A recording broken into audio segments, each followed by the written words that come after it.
Hi friends, India Pakistan మధ్య కాల్పుల విరమణ జరుగుతుంది. అంతా సుఖమయమైంది, సుఖాంతమైంది.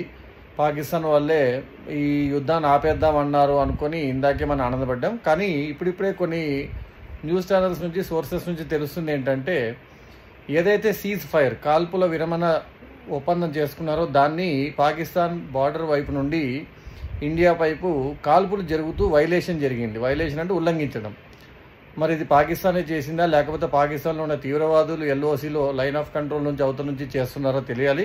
ఇంకా దీని మీద ఇండియన్ గవర్నమెంట్ నుంచి కరెక్ట్ అప్డేట్ అనేది, అఫీషియల్ అప్డేట్ రాలేదు. కాకపోతే న్యూస్ ఛానల్స్ అన్నీ కూడా, ఇంక్లూడింగ్ సిఎన్ఎన్ అండ్ కొన్ని ఇంటర్నేషనల్ ఛానల్స్ అన్నీ కూడా చెప్తుంది ఏంటంటే, నేకెడ్ ఐ అంటే నార్మల్ మన కళ్ళతో చూసినా కూడా కొన్ని డ్రోన్స్ అయితే జమ్మూ కాశ్మీర్ వైపు, పాకిస్తాన్ వైపు నుండి వస్తూ కాల్పులకు ట్రై చేస్తున్నట్టు తెలుస్తుంది. దాన్ని మన ఆర్మీ సమర్థవంతంగా తిప్పికొట్టింది యాజ్ యూజువల్గా.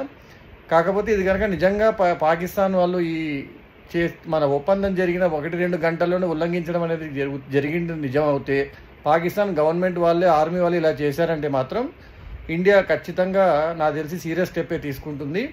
అండ్ యుఎస్ కూడా ఇప్పుడు తన మొహం చెల్లకుండా అవుతుంది. ఎందుకంటే యుఎస్ వాళ్ళే మేము మాట్లాడాము, మేము మీడియేట్ చేసాము, మా దౌత్యం ఫలించింది, పాకిస్తాన్ కూడా సీజ్ ఫైర్ ఒప్పుకుంది అన్నారు. కాబట్టి మరి ట్రంప్ కూడా ఏం చేస్తారో చూడాలి. ఎందుకంటే ట్రంప్ మాటను కూడా ఎదిరించినట్టు అవుద్ది. కానీ ఏదైనా గవర్నమెంట్ అఫీషియల్ రిపోర్ట్ దీని గురించి వచ్చేంత వరకు మనం ఇది వార్తా కథనాల్లో వచ్చిన విషయం మాత్రమే పరిగణించాలి. చూద్దాం, అది జరగకపోతే మంచిది, జరిగితే పాకిస్తాన్కే నష్టం.